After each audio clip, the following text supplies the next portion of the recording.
ամեն խիղճ մարդն է մնացել է այս փլատակների տակ։ Ու մի այսպես երկարությամբ որ ուզենանք ձեռով է ձեռքով չմուժը խրենք, առավելապես որ մի քամի կա, կարող է շատ հանգիստ մի 40 մետրը մենք բլենք։ Ու ոչ մի ձևի ապահովագրված չենք այդ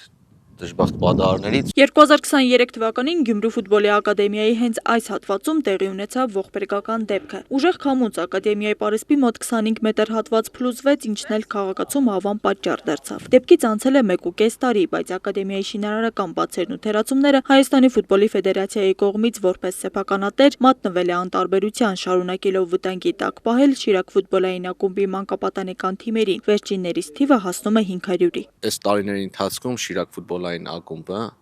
առանց որևէ եկամուտ հետապնդելու անվճար սկզբունքներով աշխատեցրել է այս ակադեմիան, որտեղ երեխաները գտել են իրենց երջանկությունը, հաղթանակներով, պարտություններով, ու հիմա դժբախտությունն է, որ այս երեխաները փաստորեն ֆեդերացիայի անտարբերության պատճառով մնում են առանց ակադեմիայի։ Այստեղ խնդիրն այն չէ, թե որտեղ են մարզվելու, եւ մենք Գյումրիից ոչ միտեղ չենք գնալու։ Հիմա այս մարզադաշտերն հենց Գյումրիում են կառուցված, այստեղ խնդիրը զուտ անվտանգությունն է։ Իսկ դա բերել կապել եկամուտների, ինչ որ ֆինանսական խնդիրների հետ աբսուրդ է, որովհետեւ այդ դրանից հետո ելնենք ընդհանրապես պիտի Շիրակ ֆուտբոլային ակումբը ընդհանրապես ոչ մի բան չաներ։ Իսկն անվճար սկզբունքներով ակումբի ղեկավարությունը այդ ամեն ինչը տարիների ընթացքում հոգացել է, ու հիմա փաստի առաջ են կանգնած, որ կարող է հենց նույն մեր սանը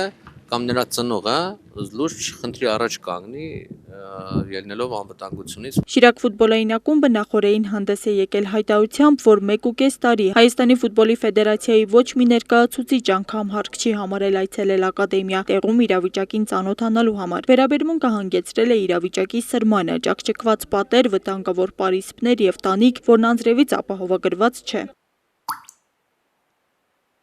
Այս ակադեմիան իր ենթակառուցվածքները նոմինալ սեփականատերը ֆեդերացիան է։ Ֆուտբոլի ֆեդերացիայից ոչ մի ներկայացուցիչ, ել չեմ ասում ղեկավարությունից,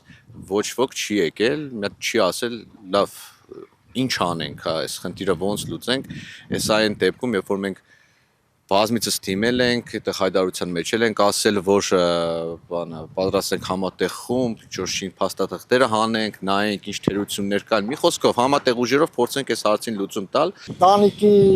խնդրը շատ մեծ խնդրեմ է, այստեղ Գյումրու պայմաններում հարթ տանիքները հետ պիտանի չէ։ Պետք է անպայման տանիքը կապվի, կրիշով կապվի։ Ակադեմիայում մարզվող սաների անվտանգությունը որպես առաջնահերթություն ընդունելու եւ հետագայում նման ողբերգության հավանականությունը նվազեցնելու նպատակով Շիրակ ֆուտբոլային ակումբին այլ երկ չի մնում, քան Գյումրու ֆուտբոլի ակադեմիան հետ հանձնել Հայաստանի ֆուտբոլի ֆեդերացիային, հայտնում են Շիրակ ֆուտբոլային ակումբից, նաեւ հավելում, որ մարզվող երեխաներն այսպիսով չեն տուժելու։ Այդ նույն պատը կարող է երեխայի վրա փլվել, հիմա մասնաշենքը նայում եք ճաքերը, հենց այդ նույն ծնողն է այդտեղ կանգնում։ Մի խոսքով, այսինքն կոնե մեր մասով մենք ապահով լինենք, որ պատճառ չենք դառնա հերթական ողբերգության։ Օրերս լուրեր տարածվեցին, որ ակադեմիայի հանձնումը պայմանավորված է Շիրակ ֆուտբոլային ակումբի լուծարումով, ակումբից սակայն հերքում են ու նշում իրական պատճառը։ Ակադեմիան հանձնում ենք իր նոմինալ սեփականատիրոջ այն պատճառով, որ կան խնդիրներ, որոնք կարող են դառնալ դժբախտության պատճառ։ Հիմա դրա համար ենք հանձնում, ոչ թե ֆինանսական խնդիրներ կան եւ այլն եւ այլն։ Իրանք փորձեցին հարցը այդպես բանանել, մենք էլ անդրադարձանք, դա պարզ է, հստակ է։ Տարիներ առաջ մեր ակումբի ղեկավարությունը նույնիսկ առաջարկել է ֆուտբոլի ֆեդերացիային, որ ակադեմիան ենթակառուցվածքները տրամադրեն Շիրակ ֆուտբոլային ակումբին,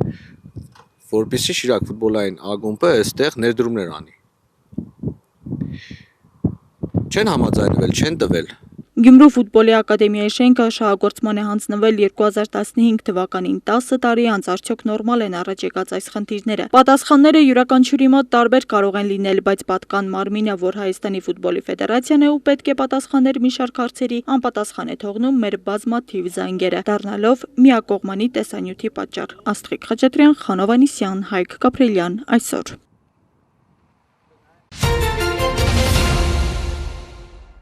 Վարչապետ Նիկոլ Փաշինյանը հյուրընկալել է Կիպրոսի ներկայացուցիչների պալատի նախագահ Անիտա Դիմիտրիուի գլխավորած պատվիրակությանը։ Վարչապետ Փաշինյանը ողջունել է տիկին Դիմիտրիուի այցը Հայաստան, ընդգծելով, որ Կիպրոսը Հայաստանի համար բարեկամ երկիր է, որի հետ ձևավորվել են խորքային պատմական, մշակութային ու արժեքային կապեր։ Այդ համատեքստում վարչապետը կարևորել է երկկողմ քաղաքական երկխոսության շարունակական զարգացումը, ինչպես նաև միջխորհրդարանական համագործակցության խորացումը։ Անիտա Դիմիտրիուն շնորհակալություն է հայտնել ընդունելության ու ջերմ վերաբերմունքի համար, վերահաստատելով Կիպրոսի աջակցությունը Հայաստանի ինքնիշխանությանը, տարածքային ամբողջականությանը և ժողովրդավարական բարեփոխումներին։ Հանդիպման ընթացքում քննարկվել են Հայաստան-Կիպրոս երկկողմ համագործակցության օրակարգային մի շարք հարցեր, ներառյալ տնտեսական կապերի զարգացումը, ներդրումային հնարավորությունները, բազմոլորտ փոխգործակցության ընդլայնումը։ Զրուցակիցները քննարկել են նաև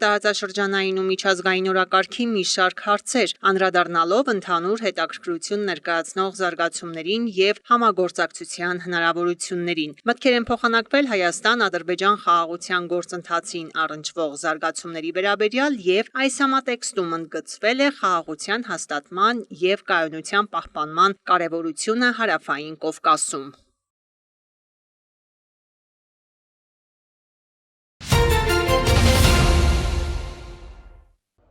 Հայաստանի Հանրապետության ազգային ժողովի նախագահ Ալեն Սիմոնյանը մայիսի 19-ին ընդունել է Կիպրոսի Հանրապետության ներկայացուցիչների պալատի նախագահ Անիտա Դիմիտրիուի գլխավորած պատվիրակությանը։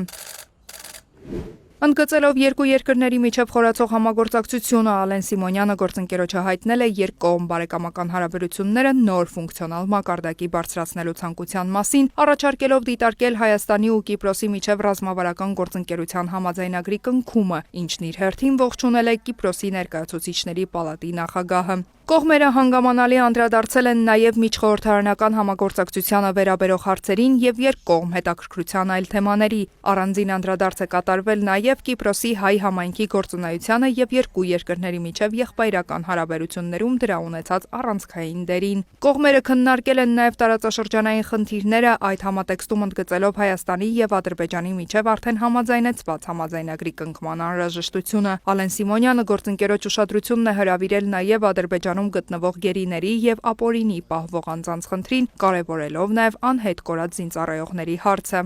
Ընդլայնված կազմով հանդիպումից հետո Ալեն Սիմոնյանը և Անիտա Դիմիտրիուն հանդես են եկել համատեղ մամուլի ասուլիսով։ Հանդիպման ավարտին Ալեն Սիմոնյանն ու Անիտա Դիմիտրիուն շրջել են խորհրդարանի շենքում, այնուհետ Կիպրոսի ներկայացուցիչների պալատի նախագահը գրառում է կատարել պատվավոր հյուրերի գրանցամատյանում։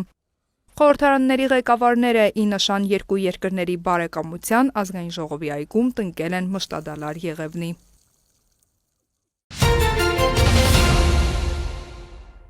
Հանրապետության նախագահ Վահագն Խաչատուրյանը ընդունել է Կիպրոսի ներկայացուցիչների պալատի նախագահ Անիտա Դիմիտրիուին։ Հանրապետության նախագահը բարձր է գնահատել Հայաստանի և Կիպրոսի խորհրդարանների միջև ձևավորված համագործակցությունը, հատկապես խորհրդարանական բարեկամական խմբերի, արտաքին հարաբերությունների հանձնաժողովների միջև ակտիվ շփումների և փոխայցելությունների շրջանակում։ Անդրադառնալով երկկողմ հարաբերություններում առկա հնարավորություններին, հանրապետության նախագահը նշել է, որ առավել ակտիվ համագործակցությունը մասնավորապես զբոսաշրջության և տեղեկատվական տեխնոլոգիաների ոլորտներում կարող է դառնալ Հայաստանի և Կիպրոսի միջև տնտեսական կապերի զարգացման նոր խթան։ Այս համատեքստում դրական է գնահատվել երկու երկրների միջև ուղիղ թռիչքների առկայությունը։ Զրուցակիցները կարևորել են երկու երկրներում ռեզիդենտ դեսպանությունների բացումը որպես համագործակցության ինստիտուցիոնալ հիմքերի ամրապնդման քայլ։ Հանդիպման ավարտին Հայաստանի և Կիպրոսի միջև բարեկամական կապերի ամրապնդման և զարգացման գործումներ դրած նշանակալի ավանդի համար Կիպրոսի Հանրապետության ներկայացուցիչների պալատի նախագահ Անիտա Դիմիտրիուն պարգևատրվել է բարեկամության շքանշանով։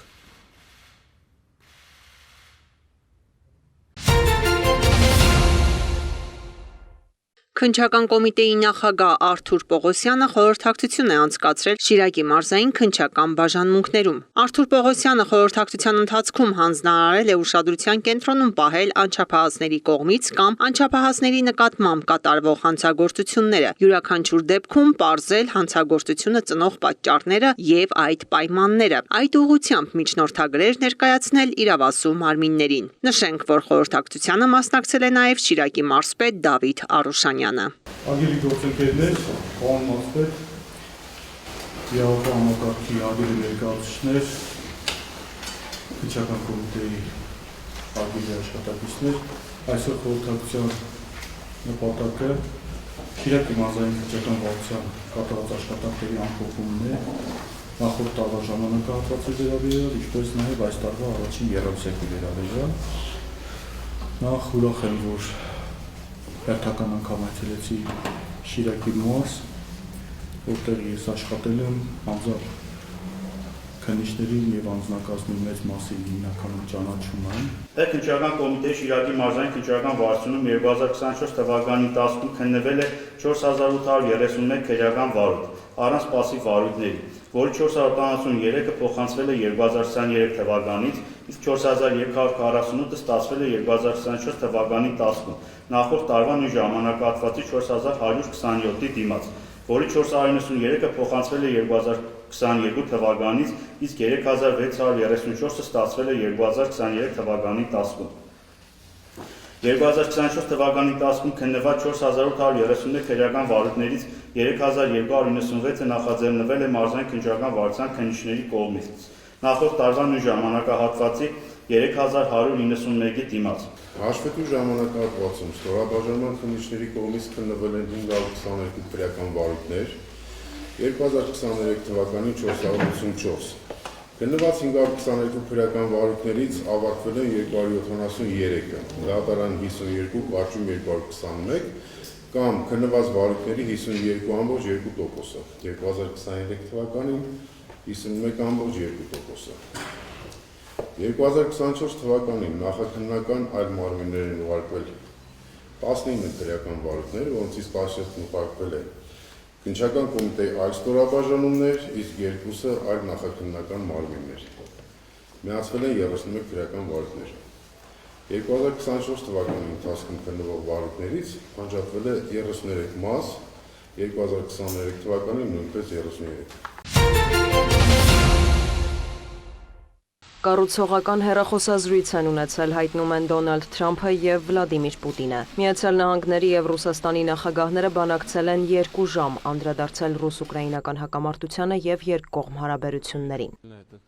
Բովանդակալից բավականին անկեղծ եւ օգտակար զրույց էր։ ԱՄՆ նախագահն արտահայտեց հրադադարի վերաբերյալ իր դիրքորոշումը։ Ես նշեցի, որ Ռուսաստանը նույնպես կողմ է ուկրաինական ճգնաժամի խաղաղ կարգավորմանը։ Հարկավոր է գտնել խաղաղության հասնելու ամենաարդյունավետ ուղիները։ Պայմանավորվեցինք, որ Մոսկվան պատրաստ է գործակցել ուկրաինական կողմի հետ հնարավոր խաղաղության պայմանագրի վերաբերյալ հուշագրի շուրջ։ Պետք է հստակեցվեն մի շարք հարցեր, ինչպիսիք են օրինակ կարգավորման սկզբունքները, հնարավոր խաղաղության համաձայնագրի կնքման ժամկետները, որոշակի ժամանակահատվածով հնարավոր հրադադարը։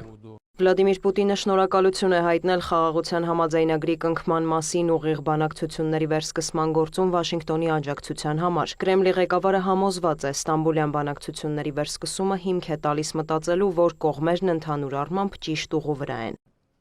Ռուսական եւ ուկրաինական կողմերը պետք է առավելագույնս ձգտեն խաղաղության եւ գտնեն փոխզիջումներ, որոնք կբավարարեն բոլոր կողմերին։ Ռուսաստանի դիրքորոշումը հստակ է՝ վերացնել այս ճգնաժամի սկզբնապատճառները։ Ռուսաստանը եւ Ուկրաինան անմիջապես բանակցություններ կսկսեն հրադադարի եւ պատերազմի դադարեցման շուրջ Վլադիմիր Պուտինի հետ հեռախոսազրույցից հետո Truth Social-ում գրել է Դոնալդ Թրամփը։ Պայմանները կքննարկեն Մոսկվան եւ Կիևը, քանի որ միայն նրանք են տիրապետում բանակցությունների բոլոր մանրամասներին, հավելել է Սպիտակ տան ղեկավարը։ Մեր զրույցի տոնը հիանալի էր։ Ռուսաստանը ցանկանում է լայնածավալ առևտուր վարել Միացյալ Նահանգների հետ, երբ այս աղետալի արյունահեղությունը դադարեցվի։ Ես համաձայն եմ դրան։ Ռուսաստանի ներուժը անսահման է։ Նույն կերպ Ուկրաինան կարող է մեծ օգուտներ ստանալ առևտրից երկիրը վերակառուցելու համար։ Թրամփը տեղեկացրել է, որ այնուհետև կապվել է Վոլոդիմիր Զելենսկու Եվրոպական հանձնաժողովի ղեկավարի, Ֆրանսիայի, Իտալիայի, Գերմանիայի եւ Ֆինլանդիայի առաջնորդների հետ քննարկել իր եւ Պուտինի հեռախոսազրույցի արդյունքները։ Վատիկանն էլ է հայտարարել, որ հետաքրքրված է հյուրընկալելու բանակցությունները, թող գործընթացը սկսվի, եզրափակել է ԱՄՆ նախագահը։ Պուտին-Թրամփ հեռախոսազրույցից մանրամասներ է հայտնել Ռուսաստանի նախագահի օգնական Յուրի Ուշակովը։ Նրա խոսքով նախագահները պայմանավորվել են հանդիպել, երբ անհրաժեշտ պայմաններ ստեղծվեն։ Մոսկվայից հայտնում են, որ Ռուսաստանի եւ Միացյալ Նահանգների նախագահները քննարկել են նաեւ Պուտին-Զելենսկի ուղիղ շփումների հնարավորության հարցը։ Ուկրաինայի նախագահն էլ հայտնել է, որ 2 անգամ զրուցել է ԱՄՆ նախագահի հետ մինչև Թրամփ-Պուտին հեռախոսազրույցը եւ հետո արդեն եվրոպացի առաջնորդների մասնակցությամբ։ Հաստատեցի, որ Ուկրաինան պատրաստ է անվերապահ հրադադարի եւ Մոսկվայի հետ ուղիղ բանակցությունների ցանկացած ձևաչափով, իսկ եթե Ռուսաստանը չդադարեցնի սպանությունները, խիստ պատժամիջոցներ պետք է կիրառվեն, նշել է Զելենսկին։ Ուկրաինայի նախագահը նաեւ ընդգծել է բանակցություններին ամերիկացի եւ եվրոպացի գործընկերների ներգրավվածության կարեւորությունը։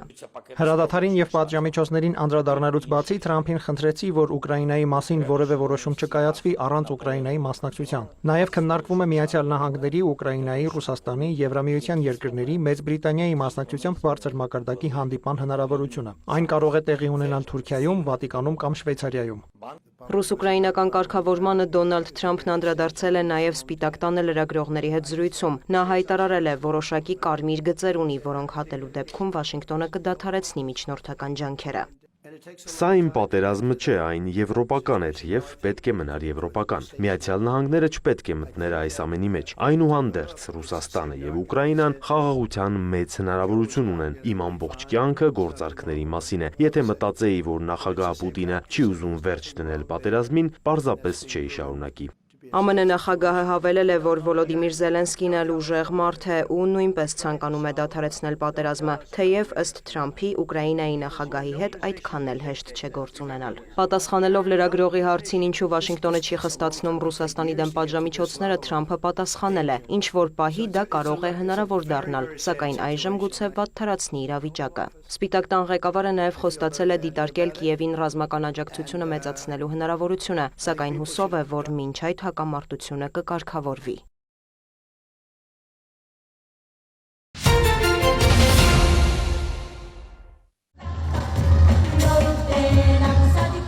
Հանգստյան օրերին Կապանում մարզական մթնոլորտ էր տիրում։ Անցկացվեց Կապանի մարմնամարզության մանկապատանեկան մարզադպրոցի սպորտային ակրոբատիկայի առաջնությունը։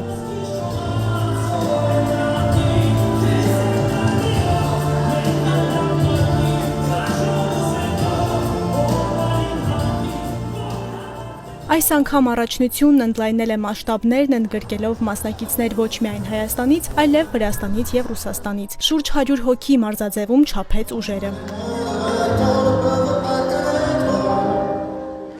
Ես զբաղվում եմ գիմնաստիկայով 7 տարի, երկրորդ անգամ եմ Կապանում, առաջի անգամ ես որ եկել եմ, երրորդ տեղ եմ գրավել։ Ուժեղներ շատ կան, կոնկրետ իմ տարիքում էլ մի քանի ուժեղներ կան, բայց փորձենք հաղթել։ Սիրում եմ գիմնաստիկա, որտեղ նա շատ գեղեցիկ է, գեղեցիկ սպորտաձև, որ մեծանամ կդառնամ գեղարվեստական մարմնամարզության մարզիչ։ Ուզում եմ շատ աշխատել եւ լավ ելույթ ունենամ։ Կապանի մարմնամարզության մարզադպրոցը վերանորոգվել է մի քանի տարի առաջ։ Այժմ կան բոլոր պայմանները մարզիկների արդյունավետ պարապմունքների եւ լայնամասշտաբ միջոցառումների անցկացման համար։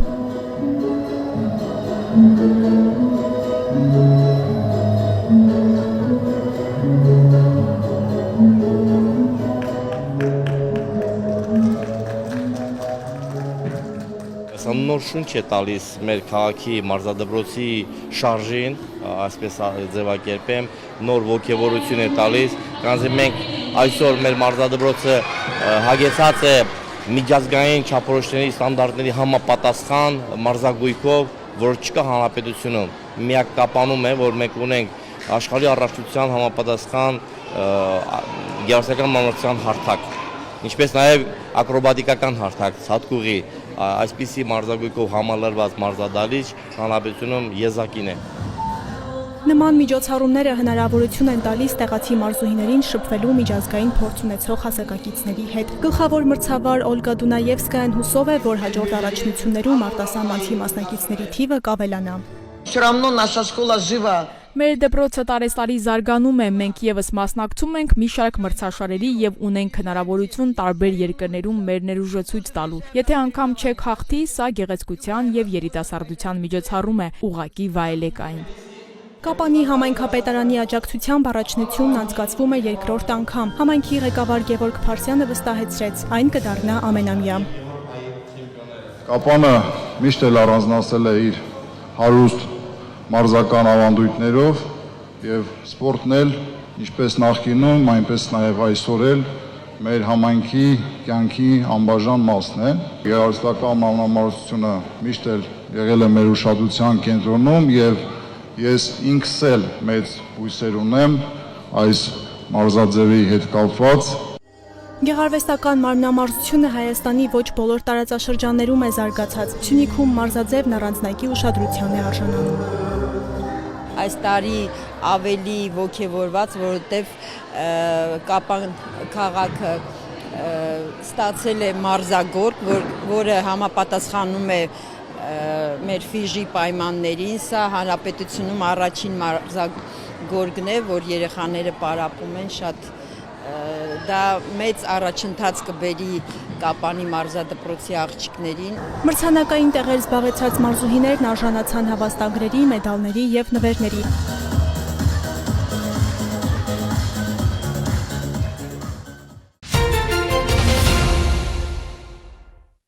Ավարտվել է Գավառ քաղաքի Հացառատ թաղամասի Կարյան փողոցի հիմնանորոգումը։ Շուրջ 650 մետր երկարությամբ փողոցն ասֆալտապատվել է, տեղադրվել են բետոնե ջրատարներ, մայթերը բազալտե եզրաքարերով առանձնացվել եւ ասֆալտապատվել են։ Ստեկոն մի 8 խանութ օրեստանոսներ կան։ Այս մինակ մենք չուրի օրակշնան էլ գոյան այդ փողոց խմար, որ խոսքի երևնա կալում, լեննականա կալում, օրտունա կալում, ջերմուկից կալում են օրակշնան իրան գոյան, մենք ինչքան գոկլնենք։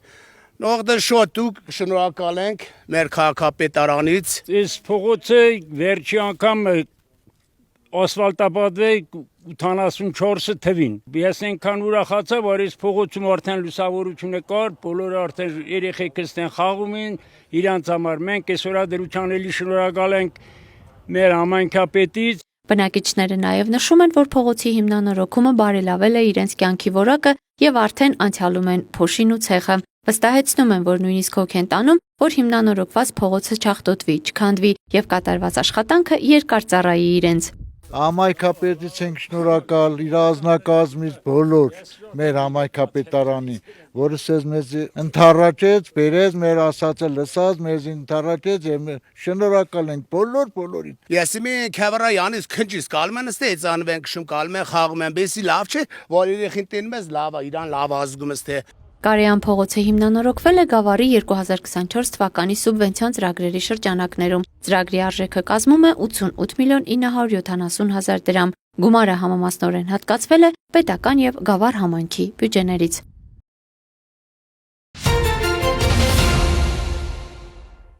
Եվս մեկ անգամ ողջունում ենք բոլորիդ եւ շնորհակալություն ենք հայտնում այսօրվա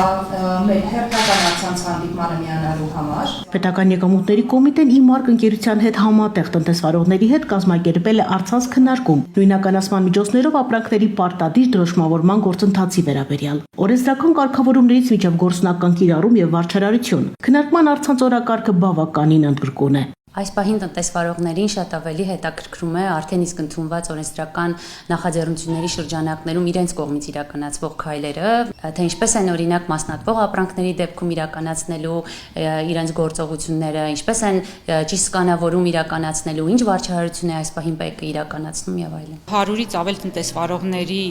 հետ քննարկվում է, ներկայացվում են տվյալ հարցի եւ խնդիրների լուծումները, լսվում են այդ հարցի շուրջ բազմակողմանի խնդիրներ։ Առցանց քննարկմանը նախ ներկայացվել է նույնականացման միջոցներով ապրանքների դրոշմավորումը համակարգում գրանցելու, պարտադիր դաշտերը լրացնելու հաջորդականությունը եւ համակարգից օգտվելու առանձնահատկությունները։ Հաջորդել է ինտերակտիվ հարց ու պատասխանը, որի ընթացքում կարճ ժամանակում բիզնեսը հնարավորություն է ստանում պարզաբանումներ ստանալ անմիջապես պատասխանատուներից։ Ստացել ենք միայն 100 կիլոգրամանոց պարկ, վաճառում ենք 1-2 եւ այլ կիլոգրամներ։ Այդ պարկի վրա թուառը ինչ ենք անում։ Մասնատվող ապրանքների դեպքում այս պահին համակարգն այնպիսին է, որ դուք կարող եք ցանկացած փուլում սկանավորել եւ ելքանել ապրանքը, բայց մենք առաջիկայում նախատեսում ենք տեղեկատվական հավելված ունենալ, տեղեկատվական կտրոն, այսպիսի անվանումով լրացուցիչ կտրոն ունենալ, որով դուք կկարողանաք այս մասնատվող ապրանքների դեպքում ելքագրումն իրականացնել։ ՊԵԿ մասնագետները տնտեսվարողներին տեղեկացրել են նաև նույնականացման միջոցներով ապրանքների պարտադիր դրոշմավորման ժամկետների հետաձգման կոմիտեի նախաձեռնության մասին։ Հաշվի առնելով դրոշմավորման նոր համակարգի ներդրման հետ կապված աշխատանքների ծավալն ու տնտեսվարողների կողմից բիզնես գործընթացների համապատասխանեցման համար անհրաժեշտ ռեսուրսներն ու ժամկետները, հաջորդ խումբ ապրանքների դրոշմավորման լուսավորումը նախատեսվում է իրականացնել 2026 թվականի հունվարի 1-ից, 2025 թվականի հունիսի 1-ի եւ սեպտեմբերի 1-ի փոխարեն։ Սակայն տնտեսվարողները իրենց ցանկությամբ դրոշմավորման համար սահմանված պարտադիր ժամկետից շուտ եւս կարող են անցնել դրոշմավորման նոր համակարգին։ Պետական եկամուտների կոմիտեն այլ նախաձեռնություն եւս ունի։ Նախատեսվում է դրոշմավորման ծրագրերի վերաբերյալ տեղեկատվության ձևաչափում ներառել նաեւ ապրանքների տեղեկատվության հայաֆիկացումը։ Ներմուծման ժամանակ տնտեսվարողները այդ հայերեն թարգմանությունը, բաղադրությունը տվյալ ապրանքի ներառում էին թղթային կրիչի միջոցով անմիջապես ապրանքի վրա։ Երբեմն դա վնասված էր լինում, երբեմն այդքան էլ ընթեռնելի չէր լինում, մինչև հասնում էր քաղաքացիներին։ Այս պահին արդեն ունենք հնարավորություն հայաֆիկացման պիտակների ողջ տեղեկատվությունը ներառել նույնականացման միջոցներում։ Օրենսդրական նոր փոփոխությունների վերաբերյալ կոմիտեն արդեն իսկ ծանոթություններ է ուղարկել տնտեսվարողներին։ Իրազեկման միջոցառումների շրջանակում առցանց ձևաչափով քննարկումներն իրականացվում են ամեն շաբաթ։ Մայիսի 16-ին քրեական ոստիկանության Տավուշի մարզային վարչությունում ստացվել է օպերատիվ տեղեկություն, որ 42-ամյա տղամարդն Այգեհովիտ գյուղի իր առանձնատանն ապօրինի պահում է հրազեն։ Քրեական վարույթի շրջանակներում նույն օրը զննվել է Այգեհովիցու տունը։ Հայտնաբերվել է 105 փամփուշտ պոլիէթիլենային տոպրակով վառոդ եւ գործարանային արտադրության երկփողանի հրացան, որի մի փողը ակոսափող է, մյուսը հարթափող։ Տանտերը հայտնել է, որ զենք զինամթերքն իրեն տարիներ առաջ նվիրել է հանգուցյալ ազգականը։ Նախաքննությամբ հանգամանքները պարզվում են։ Համայնքային ոստիկանության Մասիսի բաժնի ծառայողներն ապօրինի արդյունահանման վերաբերյալ մայիսի 14-ին ստացած տեղեկությունն իրացրին նույն օրը։ Պարզվել է, որ սահմանափակ պատասխանատվությամբ մի ընկերություն խախտելով ընդերքի պահպանման կանոնները Դարբնիկ գյուղում թույլատրված տարածքից դուրս իրականացրել է ավազի եւ ավազակոպչային խճաքարի արդյունահանում։ Ձերբակալվել են ընկերության տնօրենի լիազոր ներկայացուցիչը, Աշխեկը, նրանց օժանդակողը եւ 4 վարորդ, որոնց վարած բեռնատարները տեղափոխվել են բաժնի պահպանվող հատուկ տարածք։ Ընդերքի պահպանման կամ օգտագործման պահանջները խախտելու հատկանիշներով Մասիսի քննչական բաժնում նախաձեռնվել է քրեական վարույթ։ Պարզվել է, որ ապօրինի արդյունահանման պետությանը պատճառվել է շուրջ 12 միլիոն դրամի վնաս։ Բացի այդ հարկերից խուսափելու համար ընկերության տնօրինությունը թաքցրել է շրջանառությունը։ Նախաքննությամբ հանգամանքները պարզվում են։ Մայիսի 12-ից 19-ը մայրաքաղաքում իրականացված ծառայության ընթացքում Երևանի պարեկները հայտնաբերել են ճանապարհային երթևեկության կանոնների 5297 խախտում, պահպանվող հատուկ տարածք է տեղափոխվել 269 ավտոմեքենա։ Մասնավորապես հայտնաբերվել է ոչ ստապ վիճակում մեքենավարող 156, առանց վարորդական իրավունքի վկայականի 340, կեղծ վարորդական իրավունքի վկայականով երթևեկող 1 անձ, հայտնաբերվել է հաշվառման համարիշի հետ կապված 33, չամրակապված վարելու 860, առանց մանկական նստատեղի քարտիզի 13, վարելու ընթացքում ծխելու 426, բարելի սեռախոսից օգտվելու 310, հետիոտնի ոչ սահմանված վայրով անցնելու 75 եւ 2069 այլ իրավախախտում, 152 մեքենա շահագործվել է առանց ապա պայմանագրի, 466-ը տեխնիկական զննություն չանցած, 71-ը լուսարձակների անսարքությամբ, 105-ը թաղանթապատված դիմապակիով եւ կողային ապակիներով։ Բացի այդ տարբեր կասկածակներով ձերբակալվելու համայնքային ոստիկանության բաժիններ է տարվել 91 անձ։ Նույն ժամանակահատվածում մարզերում պարեկները հայտնաբերել են ճանապարհային երթևեկության կանոնների 15427 խախտում, պահպանվող հատուկ տարածքներ տեղափոխելով 259 տրանսպորտային միջոց։ Հայտնաբերվել է ոչ ստապ վիճակում մեքենավարող 214, առանց վարորդական իրավունքի վկայականի 588, կեղծ հաշվառման վկայականով երթևեկող 1 անձ։ Հայտնաբերվել է նաև հաշվառման համարանիշի հետ կապված 74, չամրակապված վարելու 3570, առանց մանկական նստատեղի քարտիզի 219, վարելու ընթացքում ծխելու 489, վարելի սեռախոսից օգտվելու 579, հետիոտնի որ սահմանված վայրով անցնելու 56, արագության գերազանցման 2220 եւ 4740 այլ իրավախախտում, 493 մեքենա շահագործվել է առանց ապա պայմանագրի, 1668-ը տեխնիկական զննություն չանցած, 344-ը լուսարձակների անսարքությամբ, այդ թվում 15 բեռնատար, 179 թաղանթապատված դիմապակիով եւ կողային ապակիներով։ Բացի այդ տարբեր կասկածակներով ձերբակալվելու համայնքային ոստիկանության բաժիններ է տարվել 36 անձ։